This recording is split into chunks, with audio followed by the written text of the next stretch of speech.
Bonjour, dans cette vidéo, nous allons réaliser ensemble le modèle de gilet Masha. Le patron Masha permet de réaliser un gilet pour enfants de 3 à 12 ans ou pour femmes du 34 au 46. La caractéristique de ce gilet est qu'il se porte indifféremment avec l'ouverture devant ou l'ouverture au dos. L'ouverture devant ou dos est en V. Pour la version femme, le V est assez haut pour normalement cacher la fermeture de soutien-gorge pour celles qui souhaitent porter leur gilet à même la peau. L'encolure en rond est assez creusée pour être portée sur le devant ou sur l'arrière du cou. On propose plusieurs options pour la fermeture, des nœuds, des boutons et des brides ou une fermeture à glissière. Pour la version avec nœuds, nous recommandons plutôt de porter le gilet avec les nœuds dans le dos, c'est vraiment plus joli.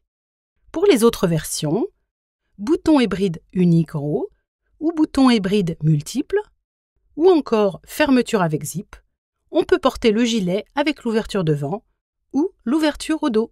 Les deux, moi je trouve, sont vraiment ravissants. Le gilet est de coupe plutôt confort et il peut s'enfiler sans ouvrir les boutons, les nœuds ou le zip. Le gilet arrive à hauteur mi-fesse. Il est évidemment possible de le raccourcir, nous vous donnons les instructions dans le tutoriel. Une enforme en tissu est montée à l'encolure et à l'ouverture pour obtenir vraiment une belle finition. Le gilet est prévu sans poche. Masha, c'est vraiment un gilet original qui propose beaucoup d'options. Concernant le niveau de couture, il varie de facile à intermédiaire. C'est un gilet simple à réaliser pour les versions boutonnées. Il nécessite d'être précis lors du montage des nœuds ou du zip pour ces autres versions. En soi, rien vraiment de compliqué, mais il y a des techniques à bien suivre pour un résultat avec de jolies finitions. Alors voilà ce que vous apprendrez avec ce patron. On vous expliquera comment monter une enforme, comment poser des nœuds ou une fermeture à glissière, ou en option, réaliser des brides en cordon élastiqué. Pour les techniques complémentaires, on vous explique comment faire une sous-piqûre à l'enforme afin que celle-ci ne se voie pas au niveau des lisières d'encolure. Alors je vous montre ici les différentes versions que nous avons réalisées pour ce tuto. Une version femme raccourcie de 5 cm par rapport au patron, de sorte que le gilet va arriver maintenant aux hanches au lieu du niveau mi-fesse. Là, on a une version enfant avec nœud en 11 ans. Ici, une version enfant avec zip en 8 ans.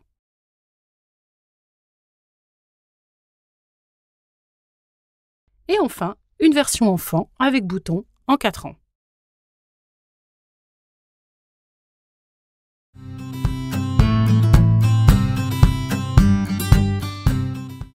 Pour les tissus extérieurs du gilet, le choix est vraiment vaste. Nous recommandons en premier lieu des mailles, donc des matières de sweatshirt, du French terry, vous savez, c'est les matières de sweat qui sont non grattées à l'intérieur. On peut également utiliser de la maille Milano, des jerseys lourds ou des jerseys bouclettes, des jerseys matelassés, des jeans mailles. On pourrait également utiliser des panneaux de mailles tricot pour obtenir un look de pull. Alors on n'en a pas ici à vous montrer, mais ça se trouve dans le commerce, dans les merceries.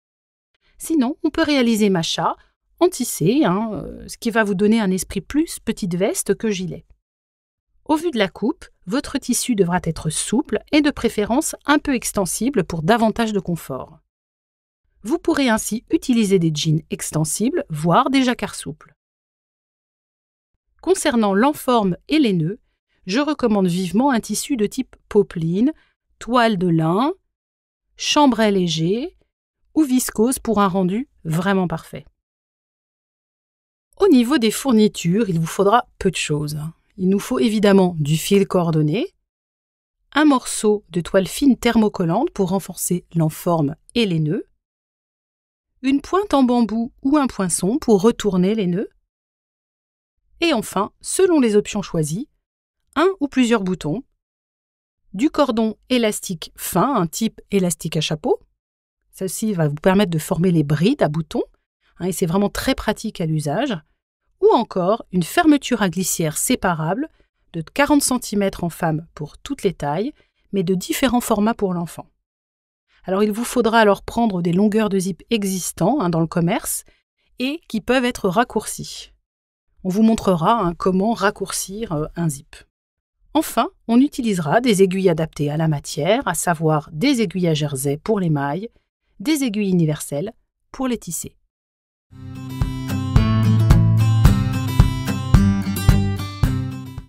Le gilet peut se coudre aussi bien à la machine à coudre qu'à la surjeteuse. Alors à la surjeteuse, le résultat sera net et rapide, évidemment. Et pour les matières mailles, on va utiliser de préférence le point stretch de votre machine à coudre ou le point droit, mais il vous faudra alors ajouter du fil mousse en canette pour assurer une bonne extensibilité de la couture faite sur une matière qui elle-même est extensible.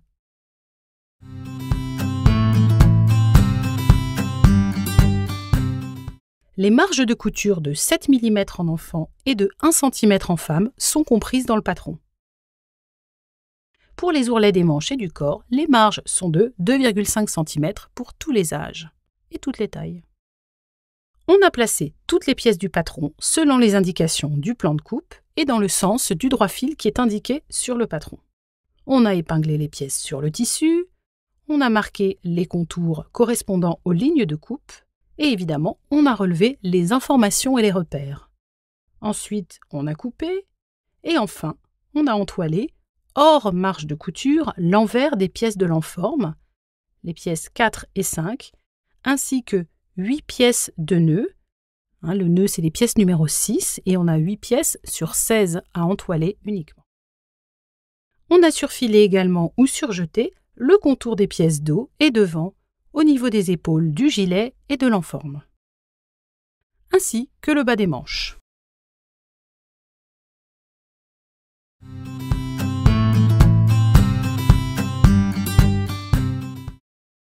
Pour l'option nœud, on va maintenant préparer les nœuds. On va prendre 2 pièces de nœuds, l'une étant thermocollée sur l'envers, l'autre non, et on va les superposer endroit contre endroit. Ensuite, on va piquer comme ceci, à 0,7 cm des bords en enfant et à 1 cm en femme. Alors, moi je vous recommande vraiment d'être très précis dans les mesures et surtout sur chaque pièce de nœud pour avoir des pièces faciles à retourner et des pièces similaires et harmonieuses en proportion les unes par rapport aux autres. Alors aux angles, on va laisser l'aiguille plantée dans le tissu, on va soulever le pied presseur, faire pivoter le travail et rabaisser le pied presseur pour continuer la couture. On va ensuite dégarnir les marges de couture dans les angles, ainsi que les bordures, car le tissu est un peu épais ici.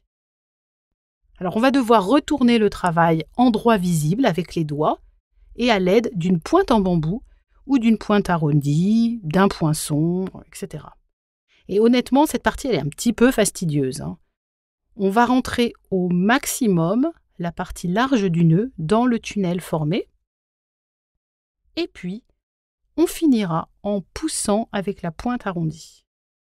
Donc là, je vais m'y reprendre à plusieurs fois parce que cette matière, elle est vraiment plus épaisse. On peut d'ailleurs ouvrir un peu le bas, comme je vais le faire ici. Dans le cas que je vous montre là, on a travaillé avec une double gaze brodée, qui est une matière assez épaisse et peu glissante.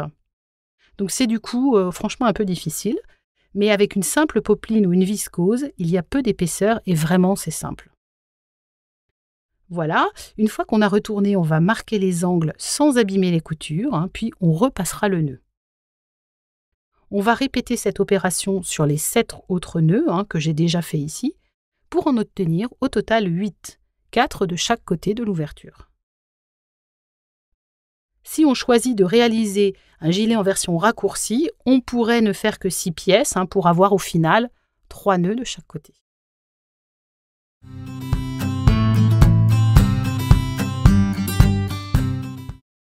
Concernant le montage du corps au niveau des épaules, on va placer endroit contre endroit le devant et le dos du corps, en alignant les épaules, et on épinglera, puis on piquera à 1 cm de la lisière en femme et à 7 mm en enfant.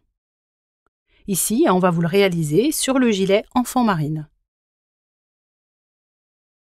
Voilà, on a piqué. On va ouvrir les coutures au doigt ou au fer. On va répéter l'opération sur les épaules de l'enforme et on va donc assembler endroit contre endroit les pièces d'enforme devant et dos par les épaules. On épingle et on piquera. Voilà, on a piqué et on a ouvert les marges aux doigts. On a aussi surfilé le pourtour extérieur de l'enforme, comme ceci.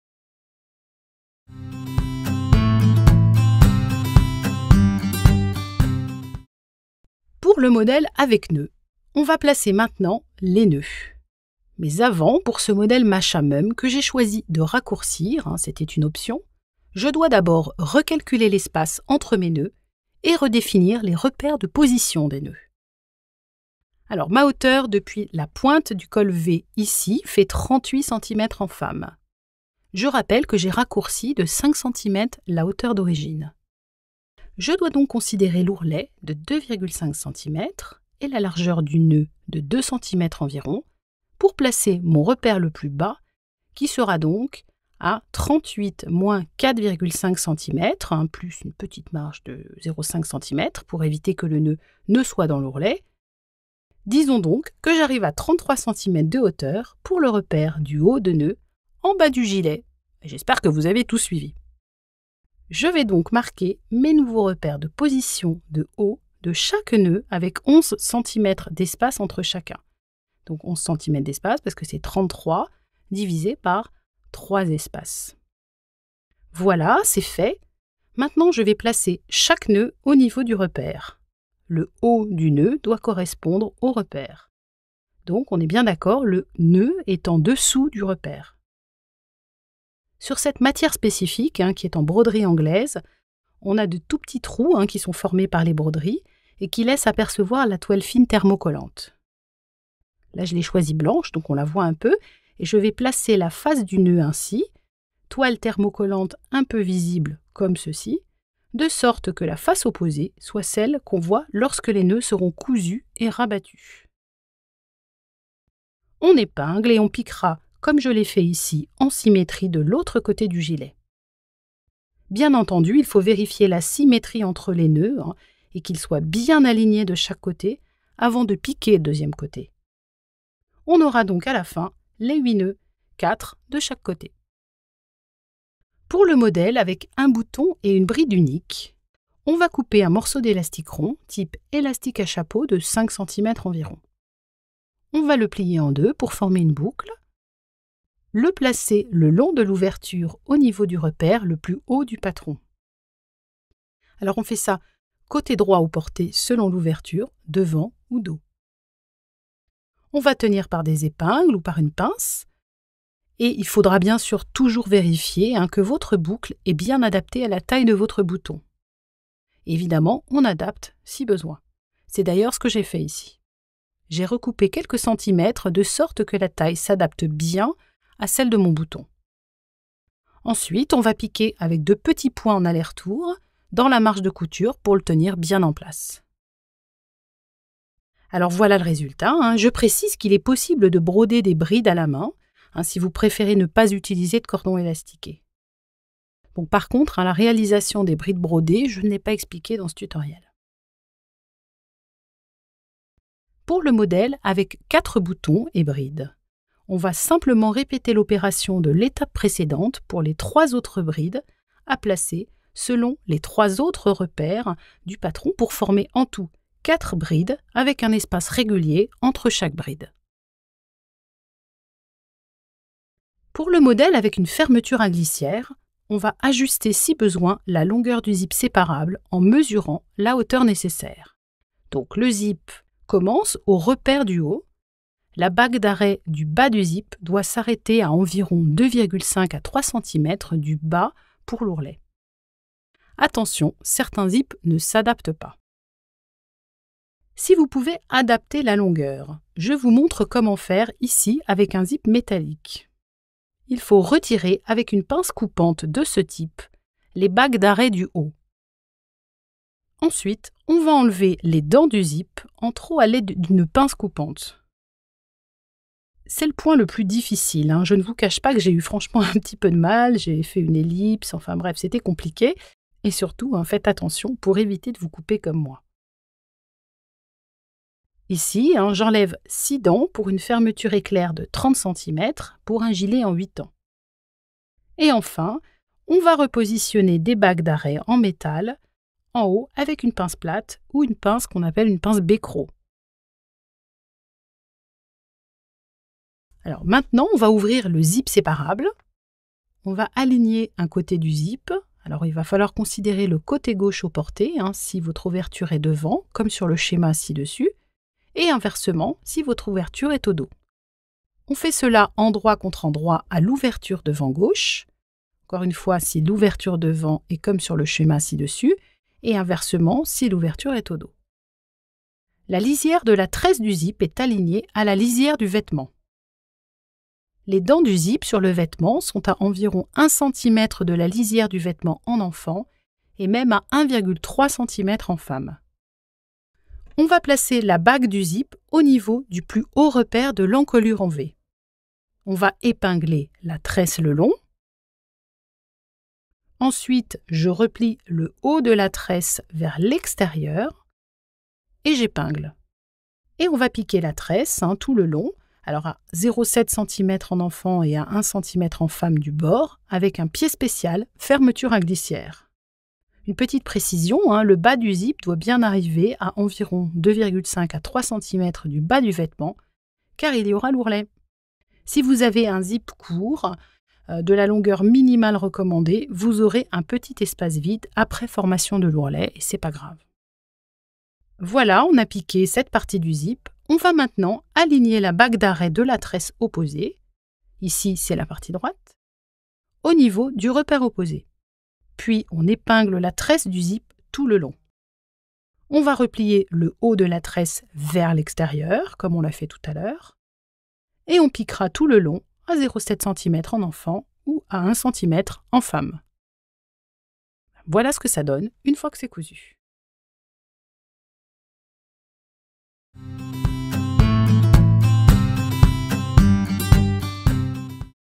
On va aligner le gilet et l'enforme au niveau de l'encolure et de l'ouverture, endroit contre endroit. Je commence par aligner les épaules avec les coutures bien ouvertes. Alors moi j'ai choisi de vous montrer cela avec la version bride et boutons, mais quelle que soit la version choisie, les nœuds, les brides ou le zip sont pris en sandwich entre le gilet et l'enforme. On va épingler et on piquera. Alors je vous montre ici le résultat sur la version avec nœud. Ainsi que la version zip.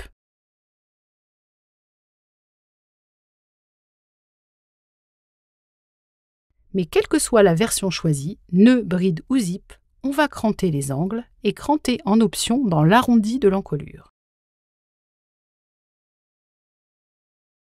Ensuite, je replie l'enforme à l'intérieur du corps, envers contre envers, et je repasserai ou je marque au doigt.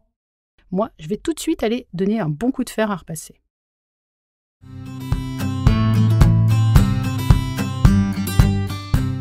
Maintenant, on va s'occuper du montage des manches. Pour toutes les versions, donc à nœud, à bouton ou à zip, on avait en préambule surfilé ou surjeté le bas des manches. On a à l'instant marqué un rentré de 2,5 cm au fer à repasser. On va placer endroit contre endroit le haut de la manche sur l'emmanchure, en commençant par le milieu de la tête de manche à aligner à la couture épaule. On va épingler le long de l'emmanchure selon les repères du patron. Les manches étant symétriques, il n'y a pas de devant ou de dos. On va piquer à 0,7 cm du bord en enfant ou à 1 cm en femme et on surfilera ou on surjettera les lisières ensemble. Voilà, une fois que c'est cousu. Pour toutes les versions, alors à nœud, bouton ou zip, on va épingler endroit contre endroit les dessous de manches ensemble, puis les côtés ensemble. Alors j'aligne bien les coutures de dessous de manches en plaçant les marges de couture d'un côté et de l'autre, pour éviter les surépaisseurs. On piquera à 7 mm en enfant et à 1 cm en femme en une seule piqûre, puis on surfilera ou on surjettera les lisières. Voilà une fois cousu, Mes coutures sont bien alignées au-dessous des manches.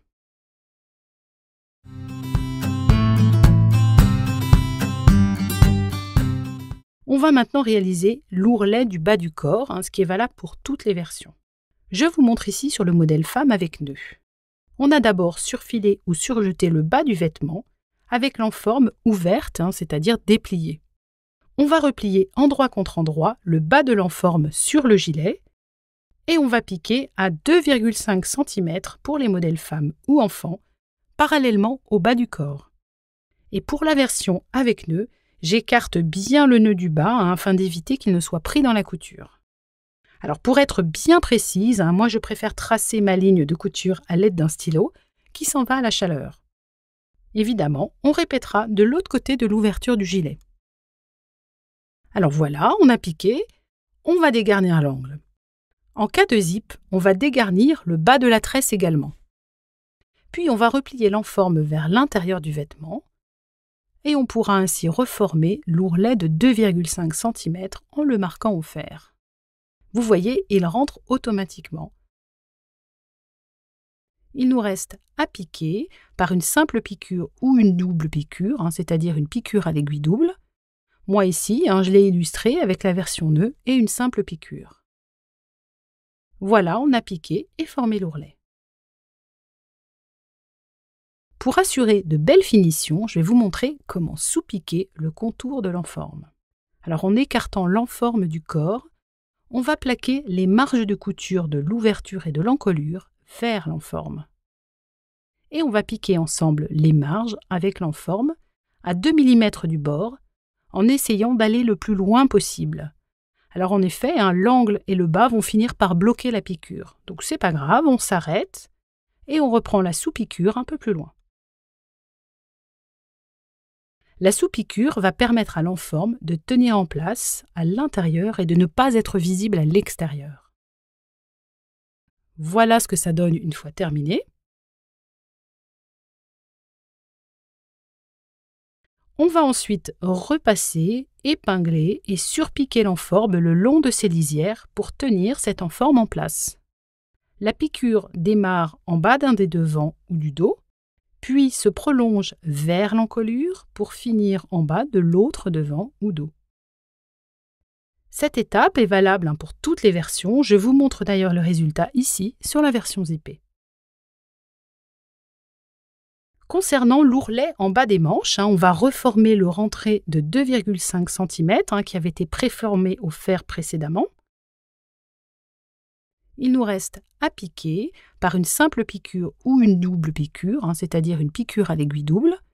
Et évidemment, on va répéter des deux côtés sur les deux manches. Pour la version avec nœud, on va simplement former des nœuds doubles. Pour la version avec boutons simples ou multiples boutons, on va marquer la position du ou des boutons vis-à-vis de la ou des brides. Et évidemment, on va coudre les boutons. Eh bien bravo, votre gilet Masha est maintenant terminé. J'espère que cette vidéo vous a été utile et maintenant, c'est à vous.